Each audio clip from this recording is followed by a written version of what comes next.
to First and Faloney, the second episode of season 2 here. This week we're going to do our Big 12 preview.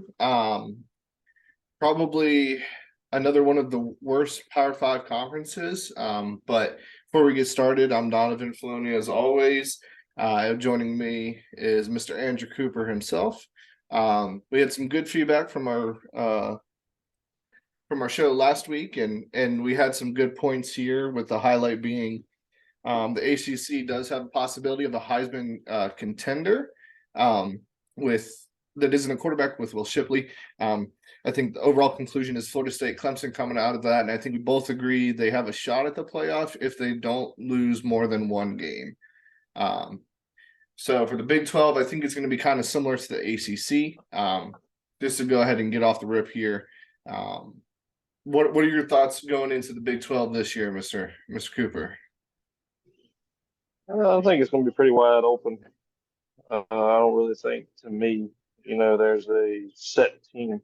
Well, I have one in mind, but as far as the other contenders, I kind of have a sleeper that I think is going to be playing Texas in the conference championship. Well, that's interesting, because I'm interested to see that now, because I think I have a sleeper as well. Just because of based on schedule, not based on allegiance of where I went to graduate school last year, but their schedule is pretty easy. But anyways, we'll go ahead and get into it then. Let's go ahead and talk about what's new to the conference. What's new to the Big 12 this year? Two things. First thing we're going to talk about is the new teams to the conference. We got Houston, Cincinnati, UCF, and BYU, no longer part of the G5s or the G6s, whatever you want to call them. They're now into a Power 5 conference. Out of those 4 teams, man, who do you think is going to have the best year? And have you had a chance to look at their schedules yet? I haven't had a chance, but I think if I had to pick one, I'm going to have to go with Cincinnati or Houston.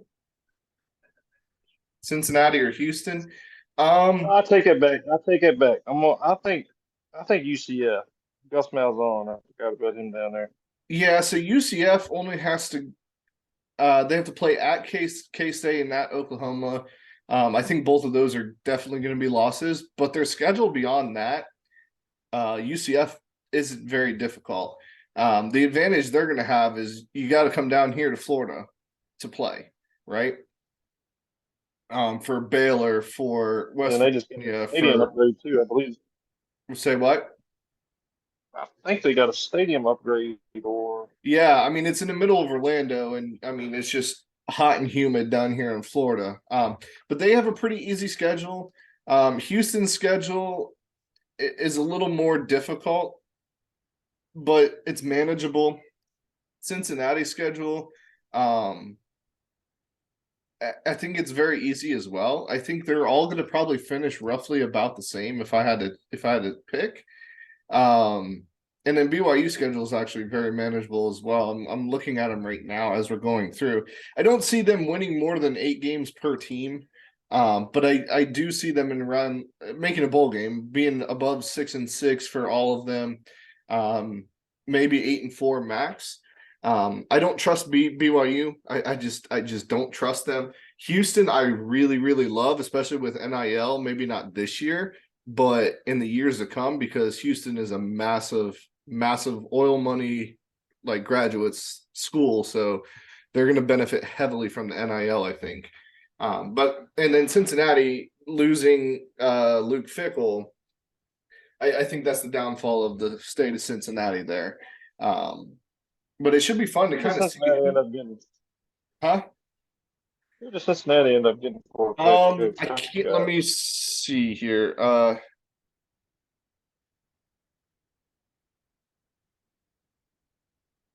Let me look it up here, because I can't remember off the top of my head. It was Scott Satterfield. Why did I blank on that? Which is a big name, but Luke Fickell had something going there, and like he made those boys believe. And I don't see Scott Satterfield having immediate success. Cincinnati lost quite a bit in draft and transfer portal. although their jerseys are always badass, I just don't think I don't think they're there. Um, I will say though, we're going to be talking about jerseys a little bit later. The Big 12, all of them do have pretty cool jerseys. They might be the best conference of jerseys, low key. But who has the best record out of those four? I know I kind of beat around the bush there. I said 6-6, 8-4. You said UCF and Houston, right? I think I'm with Yeah. you. I want to say I want to say Houston, and the reason why is because I like their transfer quarterback Donovan Smith. Um, and he's the guy that came in, played against NC State last year when Texas Tech played him, and Mhm. he's not bad. And Houston always has athletes; they always do. But UCF would be a close second, if not my number one. So, okay. And then the second thing that we'll talk about here briefly as well with what's new is Texas and Oklahoma. It's their last year in the Big 12.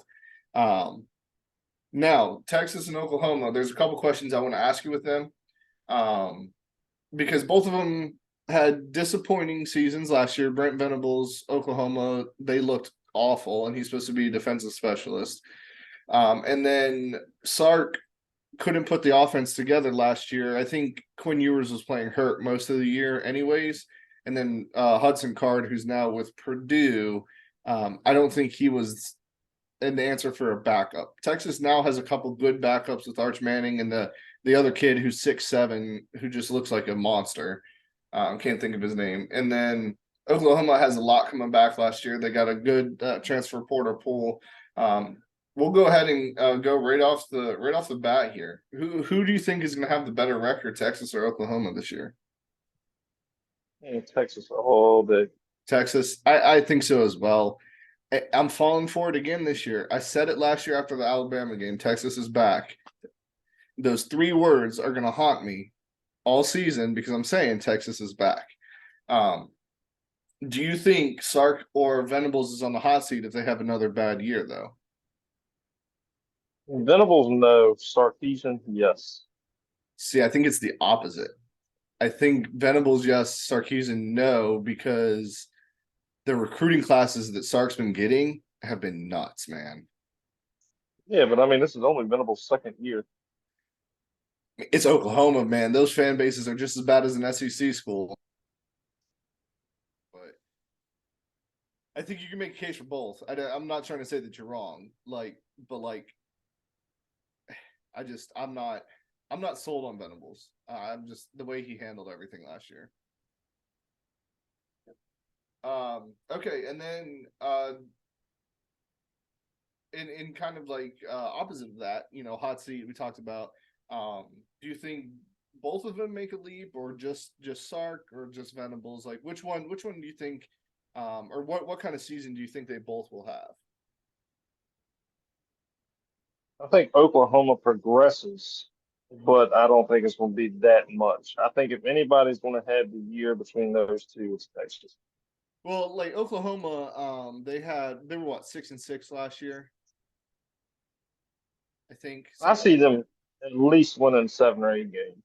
Yeah, so they got Arkansas State, SMU, Tulsa, Cincinnati, Iowa State. Those all should be wins.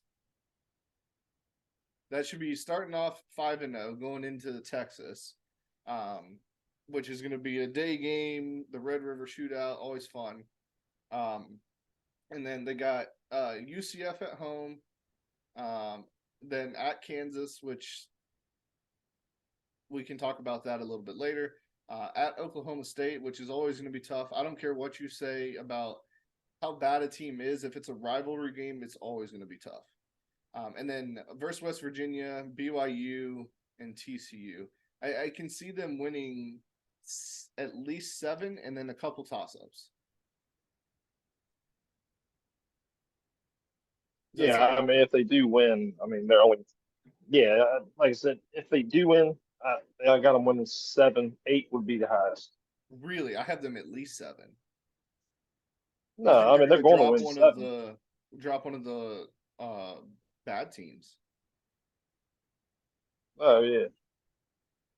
You heard it here first, folks. The first bold prediction of this episode. But I mean, I wouldn't call that too bold. I think that's pretty good. If we look at Texas, we're going to know who Texas is by week 2 when they play Alabama at Alabama. That game last year was so fun, and if Quinn Ewers didn't get hurt, Texas would have won by 10. So Agreed. I think I'm very high on Texas again this year. They showed me a lot. They have Worthy coming back. They have Ewers coming back healthy. They're missing Bijan, which is going to kill them. Um, but all right, and Yeah, then but I mean, I think they'll be okay on the running back side. yeah, I mean it's Texas. If they can't recruit Texas, like, come on. And then the last question with this, and then we'll move on to transfers here is going to the SEC. Do you think it's a good move for them? Do you think it's a bad move for both Oklahoma and Texas? Or um, we're talking about conference realignment a Oh, lot, and we'll be talking a little bit about it throughout the season because it's the big topic. But what are your thoughts on Texas and Oklahoma leaving to go to the SEC? I think the first couple years they're going to be overshadowed. Uh, I think the first year they struggle a little bit, but I think they pick it back up in the second year. Yeah, I mean Arch Manning will be You coming got to in. think you're going to be playing Alabama, LSU, Georgia. I mean, Right. and with them too, the Big 12 is mostly high scoring games. It's not going to be like that playing Those NFL defenses. defenses day in and day out. Yeah, so that leads me into my point there as well. Is I'm not worried about the offenses as much as I'm worried about the defense. And somebody pointed it out in Discord. Shout out Mike. We'll be hearing a lot from him next week or 2 weeks from now when we talk about the Big Ten. But he made out a good point. Is that historically the Big 12 doesn't really play defenses, although there are defensive stars, and um, that's the point, right? So Venables, if he is the defensive star like coach that he's saying, he should be fine. But he hasn't shown me any of that. So we'll see how it goes. I think against some of the teams in the SEC, they're good. They'll be okay. But I think they're going to go in mid to low end of the conference to start, like you said, and then they have to be able to recruit that defense. So, um, okay, so let's go ahead and talk about transfers here. Not a big transfer conference, and it's not surprising. A lot of these people or a lot of these teams had returning starters, a lot of transfers on defense, and you know how I feel. Unless you're like like a Charles Woodson or a Manti Te'o, I don't really care about a singular person because they're not really going to change much. But we'll talk about quarterbacks. 2 quarterbacks, and I think they're the most important ones. Is Donovan Smith from uh, Houston, formerly from Texas Tech. Clayton Tune is gone after 5 years, so Houston will have a fresh new face. Donovan Smith, I thought he's good. He played well against a very tough NC State defense, if I remember correctly, last year. He's not a bad player. Alan Bowman, then from Texas Tech and Michigan, is transferred to Oklahoma State. So Mike Gundy has his quarterback that isn't his son, thank goodness, because his son was garbage. Um, Alan Bowman, pretty good gunslinger. Unfortunate injuries at Texas Tech and Michigan, but he was highly recruited. Any thoughts on those 2 quarterbacks? I mean, they're not like the splash quarterbacks like the ACC got. So No, I mean, I think the one that I would like to watch more would be the Donovan Smith. yeah, I think so as well. And just with Houston coming in, it'll be more of a fun story if he's successful, I think. Okay, so we'll go ahead and go into running backs then as well. We'll do running backs and wide receivers all at the same time. I think the wide receivers are more interesting than running backs. We have Arlene Harris Jr. from Stanford to go to Iowa State. We got at running back, and then at running back again, we got Treshawn Ward from FSU to Kansas State. So Kansas State loses Deuce Vaughn and gets another stud running back. That's pretty good for the way Kansas State likes to run the ball, and with Will Howard at quarterback, I think that's a good move there. Um, and then 2 wide receivers. TCU replaces Quentin Johnston with JoJo Earl from Alabama. big name there. Never saw playing time because these kids these days are impatient with the transfer portal. And then Xavier Henderson from Florida to Cincinnati, which is a good pickup. Although Florida receivers didn't really do much last year, still, if you go from a big five to a smaller team, I think it's good. Um, I don't really have much to say except for the wide receivers. They're replacing good wide receivers, and they both got good grades on them. I wouldn't be surprised if we're talking about them when we do game picks. But other than that, I don't really have much to say more about any of these transfers. Any other thoughts on them? They ain't no James Worthy, so it don't really matter. Right. Yeah. And James Worthy is coming back, and that's he was hurt last year, and he was a stud even when he was hurt. Okay, and then we'll just talk a little bit about top transfer teams. Last week I pulled 3 teams in the top 25, and just let me know if any of these teams surprise you and maybe change the way you're thinking. In the top 25, we got Oklahoma that was the number 8, BYU at 20, TCU at 21, Oklahoma State at 22, and then Baylor at 23. So 5 teams in the Big 12 that were ranked in the transfer portal. Surprising to me, actually. I don't know. I don't know what that hit you there. I know I'm bigger into the transfer portal stuff than you are, but does any of those surprise you? Like that's their transfer portal rankings Yes. nationally. Yeah. So like Colorado got number 1 because of all the transfers they got in quality transfers, I believe. They're either 1 or 2. USC was 1 or 2 with them. The Oklahoma one stands out to me because if they're getting transfers Right. 8 nationally, then they really ought to be able to produce this year. I think any of these top 25s being able, I mean, TCU surprises me getting those people to come to a smaller school. Oklahoma State, they're quietly building something, I think. And I'm not saying that because I used to go to Oklahoma State, but I mean, whenever Oklahoma State has an easy schedule, they blow teams out of the water. When they have a hard schedule, they play like crap. And that showed the last 2 years, right? The one loss season when they beat the brakes off Notre Dame in the second half of the uh, New Year's Day Bowl, and then last year when they just couldn't catch a break, like they were losing by 1-2 score games. So we'll see here. But I'm with you. Oklahoma, it looks like they're rebuilding, man, and that's good. That's good for Venables. So okay, so then next part of our uh, preview that we're gonna do for each conference is record tiers. And I went ahead and tiered them off. And then just give me your analysis, get your quick hits with it.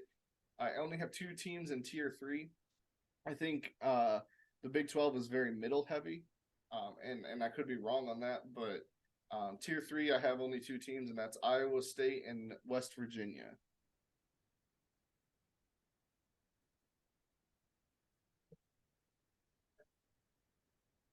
I don't know, man. I feel like West Virginia ought to be in tier 2.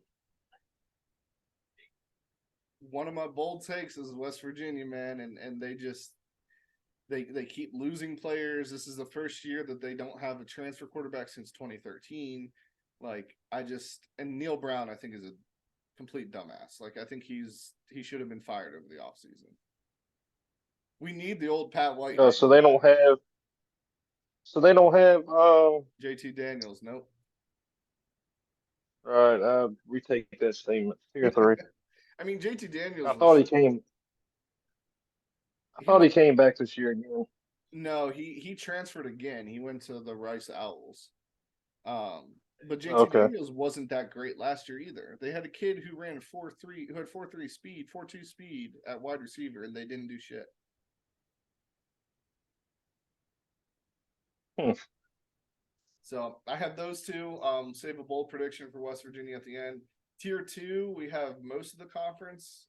We have the 4 that just came in: the Cincinnati, BYU, Houston, and UCF. I also have Baylor and Texas Tech in there, as well as Kansas. Now, this is a big step for Kansas. I like their coach, Leipold. I think JT Daniels is a stud. Which I need to add him to my Heisman hopefuls because I like him a lot. But like that's going to be the bulk of the conference, I think. I think we have 4 teams going to the top. I think you can make a case for TCU and Kansas State being in tier 2 instead of tier 1. Who did you just say for the Heisman? Hopefully, JT Dan, or I'm sorry, JT. Who's the quarterback from Kansas? Who am I thinking of? What's his name? you're gonna have to look that one up. You messed me up on JT Daniels.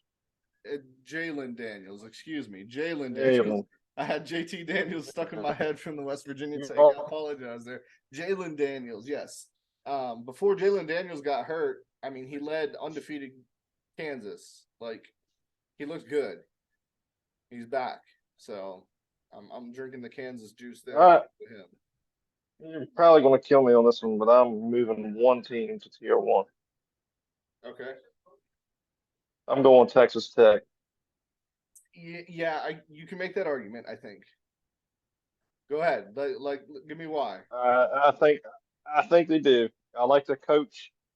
They had a really tough schedule last year, and they beat teams, and nobody gave them any recognition for winning those games. And I mean, they beat some pretty good teams. They were playing. So I think all that builds third-string quarterback. Right, freshman, true freshman. Yeah. So I'm moving them to tier 1. Okay. And later on, I will tell you why. I won't fight you on that. I have them on the high end of tier 2. I think 8-4-9-3 type season. But Texas Tech looked, like you said, they looked good last year. And if they keep it up, I mean, why not? Because I think this conference can be wide open. I have these 4 teams at tier 1, and I struggled with it because I almost just put 2 teams. Texas, Oklahoma, TCU, Kansas State. TCU had the luckiest run in college football history last year, and the national championship game showed it. They got their ass beat. And it wasn't even close. So I think Texas and Oklahoma kind of highlight this. I put Kansas State in there because I'm a big fan of Will Howard. I'm a big fan of what Kansas State does, just in general. And they're always disruptive. Kansas State's always. I'm looking for the right word to say this. Kansas State is always in the mix. Yeah.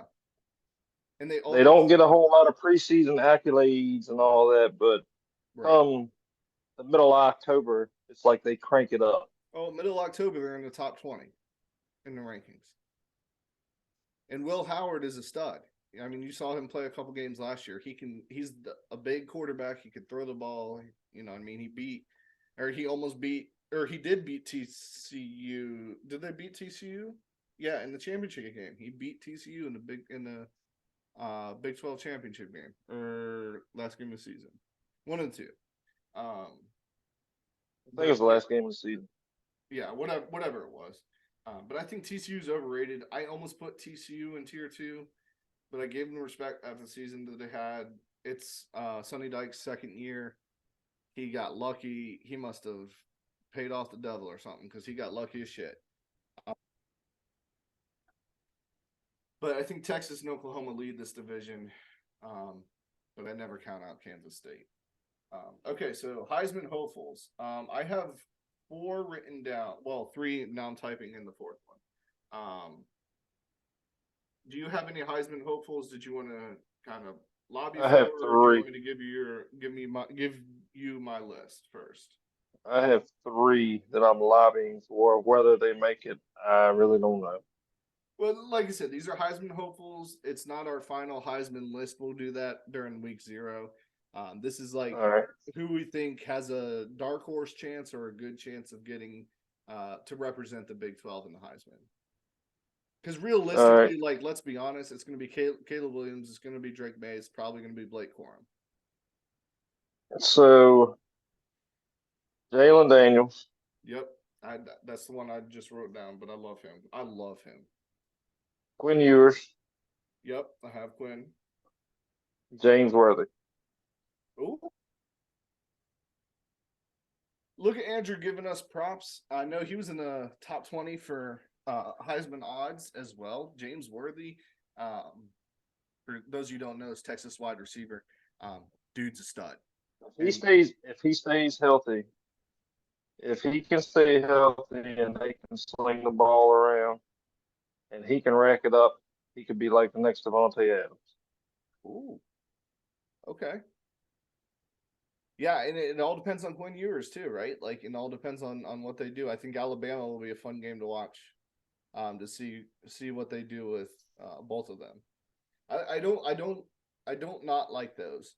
I had two of the three there. James Worthy, I love. I like I said, it's just not a wide receiver or running back award, unfortunately. But I think he's the second best wide receiver odds behind Marvin Harrison. The other two that I had on here, and it's just because if their team has a good season, they're going to be in the argument. Dylan Gabriel from Oklahoma, I don't like him, but he'll be in the argument if Oklahoma's good. And then Will Howard from Kansas State, I think he's going to surprise a lot of people this year. But I like the James Worthy pick, man. I do. Okay, so let's go ahead and just talk about. Go off the wall. Say that again. I said you got to think off the wall. No, I like it, and I don't, like I said, I don't hate that pick. Like, if I was in a gambling state, I might put like $5 on it, because why not? If they have a good year, $5 at like 50,000 odds is it's a great payout. But yeah, I don't not like that. Okay, so let's go ahead and talk about conference champs here. Conference champs. Hey. I think we're both in agreement. We think Texas is going to be there. I think I went chalk on this one, man, and I'm going to go ahead and pick Oklahoma. I think it's going to be Texas, Oklahoma again. I have some dark horses. I have some dark horses, and I'll tell you why my dark horses, but I want to hear your thoughts here too. Remember, there's no conferences, so it can be any team. Yeah, I know. I've kind of thought about it. I have 3, possibly 4 that I think can be in contention to play Texas. Yeah, I do too. 1, Oklahoma State. Their schedule is cake. 2, Kansas State. Yeah, I have them. They're my number 3. 3, I'm going to throw Oklahoma. Okay. 4, I'm going Texas Tech. I had Texas Tech as well. I had them written. We had the same team written down. But I mean, like, let's talk about it though. Like, just so everybody knows. Just so everybody knows, we do not talk about this before we get on the show. No, I mean, I give him the schedule rundown. We talk a little bit about it, but like, we save our football takes for college football for the show. Last year, it was killing us when we would watch the games. We'd be texting each other, but we didn't want to give our takes on the texting or calling. But we save everything for the show. But like, let's just take a quick look at those at 2 of the ones that kind of surprise you, right? We know Oklahoma is going to be in the conversation. We know Kansas State's going to be in the conversation. But let's look at TCU, because nobody said TCU, and I don't have them up there. So let's look at them first and why I don't think they're going to be there. Colorado, week 1. Nichols, Houston, SMU, West Virginia, Iowa State, BYU, and then they go on that was pretty easy front half of the schedule. Then they just go on just unlucky run. At Kansas State, at Texas Tech, versus Texas, versus Baylor, at Oklahoma. I don't think they survive. Yeah, it's like that's like the Bermuda Triangle there. Right. That's Hitter's Row right there. That's the 20, for Big 12, that's the 27 Yankees, right? I just don't see them coming out of that. Then, like, let's take a look at the ones the one that I'm high on. I'll look at first. Then we'll look at your Texas Tech Red Raiders next. Oklahoma State, and the only reason why I'm picking them is because I looked at their schedule, and I don't see anything lower than like 9-3. And if it's a bad Big 12 season, which a 9-3 or was it 10-2 was in the championship game last year. So if they just win one of those toss-ups, why not, right? So they got Central Arkansas win. They got Arizona State win. South Alabama, that will be a good one because I love South Alabama, but that's a win. Iowa State, that's a win. This is where it gets tricky. Kansas State, but it's at home. So that's a toss-up. They have Kansas at home. That should be a win. West Virginia away, that's a win. Cincinnati, I'm not high on them. That's a win. Oklahoma, I'll give it to Oklahoma. So that's their possible second loss of the year. Then at UCF, I think that's a win because it's later in the season. The humidity won't be there. At Houston, I think that's a win versus BYU. I only have 2 questionable games on that whole schedule. Maybe 3 if you count Kansas. Kansas State, Kansas, and Oklahoma. Outside of that, I don't see another loss. Is that BYU game, is that at home or at BYU? It's at home. Okay. Yeah, never mind. That's That changes my that's what I'm thought saying. If it was process. at BYU, maybe, but like I don't. I mean, where's another loss?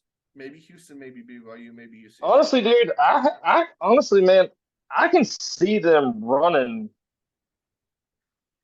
7-8-0 right off Jump Street. Yeah, I mean they have the Kansas State games. I think those are going to be their tough ones, right in the middle of the schedule, and then Oklahoma See, towards that's the the end. toss-up game that I think they can win is the Kansas State game.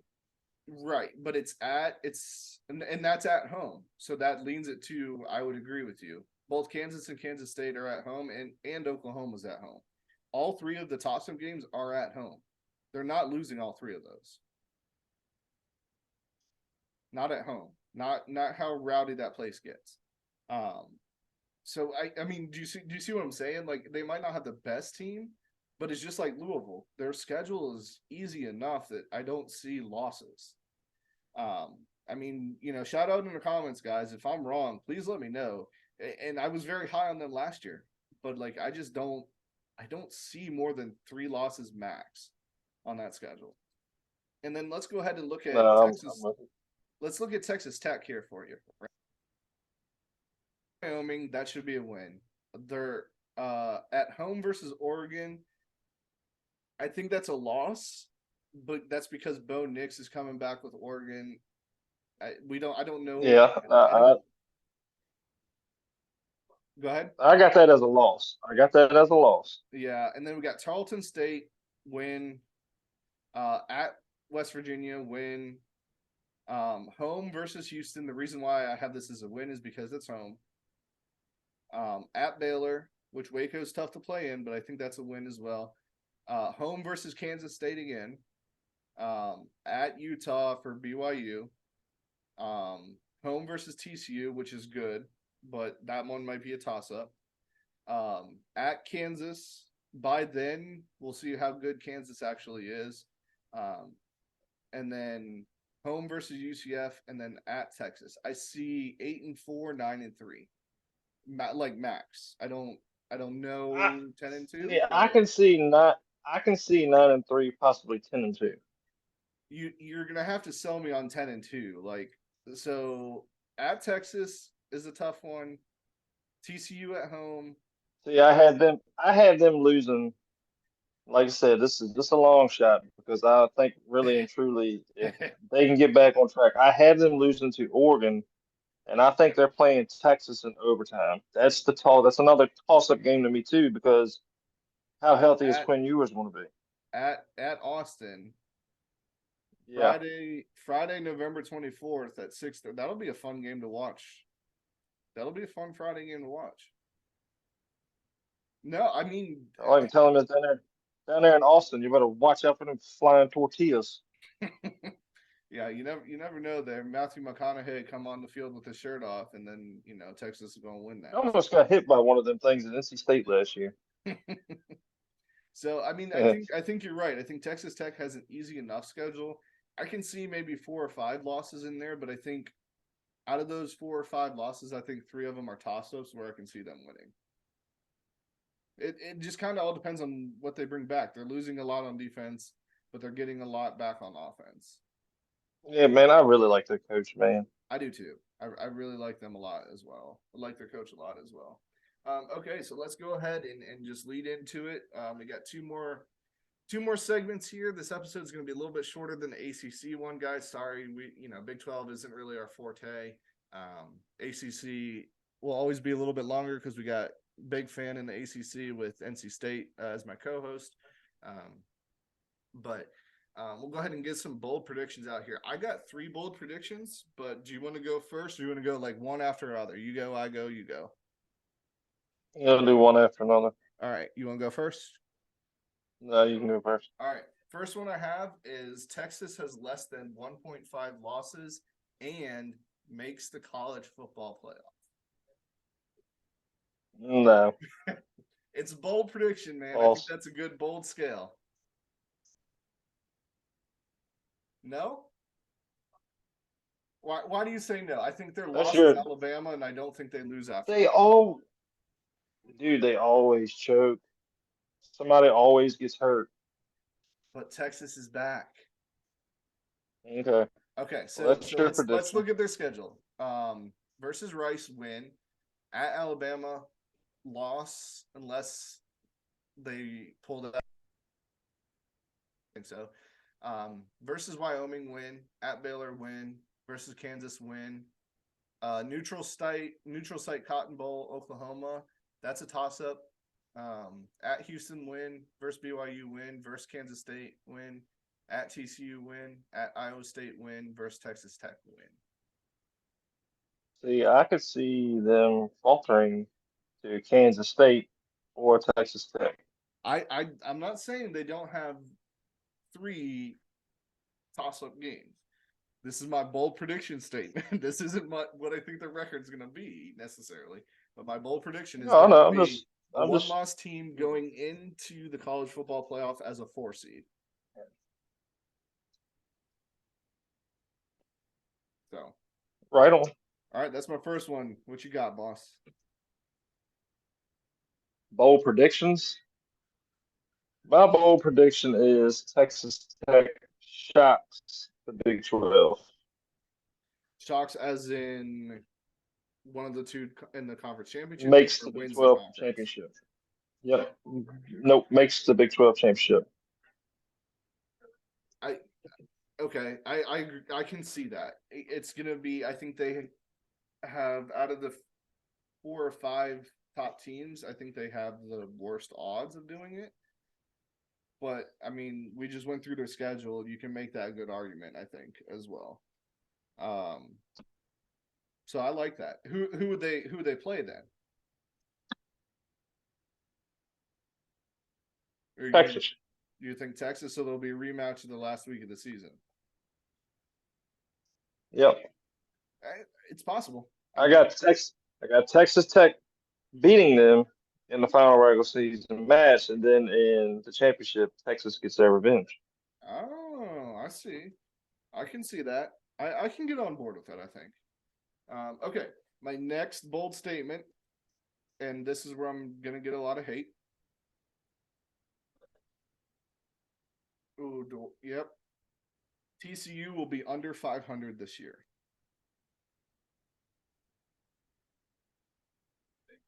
I I'm have them. not arguing that one. And the reason why, and I'll do 2 because they kind of go hand in hand. Colorado shocks the world and beats them in the first week of the season. Deion Sanders, baby. Deion Sanders. Prime Now remember, time. guys, these are bold predictions. I'm going out on a limb in saying this. That's not to say I'm not going to still pick Colorado week 1 when we do our game picks, because that will be a game to pick. But TCU will be under 500. I think they lose to Colorado. I think they lose to Kansas State, Texas Tech, Texas, Oklahoma, and I think they actually lose to Houston as well.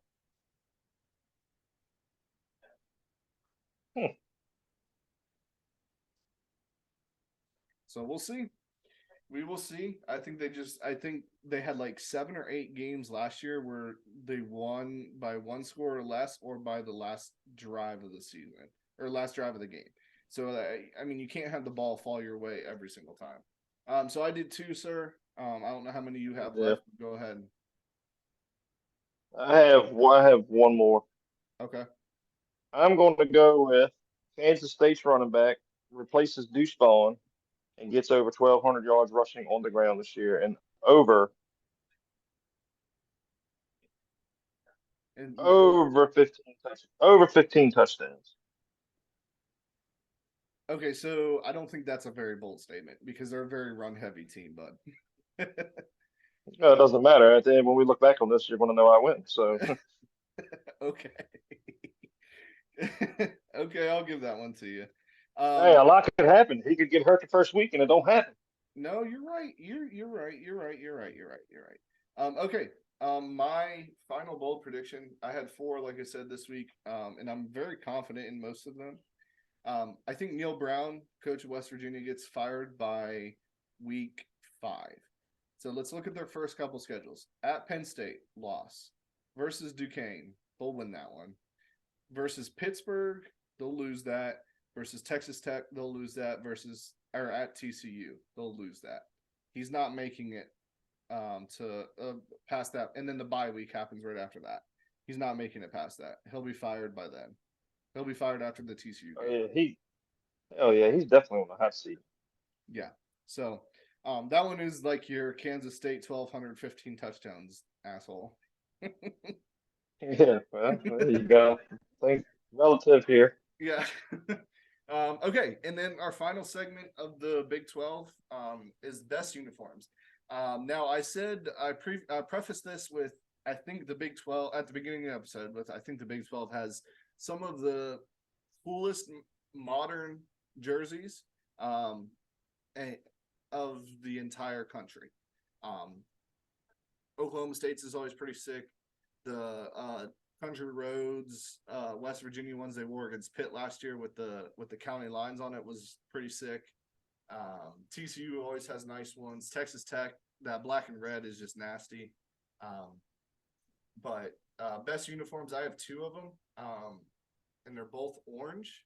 The first one is the all orange or the gray and orange Oklahoma State's.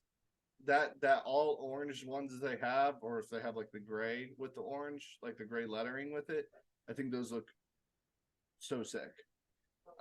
And then the second one, talking a lot about Texas, but that burnt orange with the white and the white helmets with the classic Longhorn logo, something about the classics, man. I love that jersey as basic as that is. All right, I got 3 or 4. I like Kansas's. They really stepped theirs up in the last couple of years. Did you like those powder blue ones that they had? Dude, I'm telling you, I love the Jayhawk inside that helmet. That looks pretty sweet. It looks like the two Better kids than the old with Fruit KU they used Loops. to have on it. It looks like the Well, two they kids look with the pretty Fruit cool. Loops. Hey man, you've had your time. My time. So Okay. Kansas, I like Oklahoma State's. Yeah. They're always pretty solid. Uh, shit, who was the other one? UCF tends to throw some pretty decent uniforms out there too, They're all black with the suits. black and gold. Yeah. Yeah. And finally, man, I like the Texas all white helmet, Yeah. white top, white pants. Yeah. With that That's burnt clean. orange lettering, like it's iconic. Yeah. You see that, you think of Vince Young So, or Ricky Williams, or like you think of the good players, man.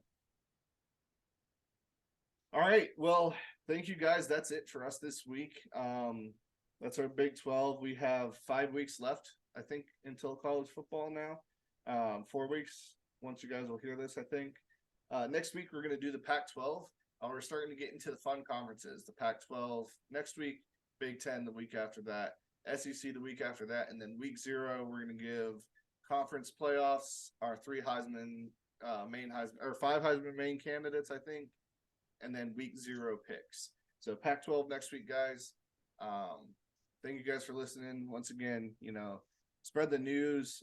We had a couple listeners new to the podcast for Apple and Spotify, a couple on the YouTube new as well. Please start, just share the love. Once again, if you have any questions, reach out to the Instagram, DM me on the Instagram or my personal account, or even Andrew himself, his personal account. He'll relay the questions to us. And then in the Discord here for the casual wrestling community that I'm in, feel free to keep bringing those questions in. I look forward to hearing more a little bit about Pac-12 questions, Big 10 questions next 2 weeks, and we'll keep this thing going here. Thank you guys for listening.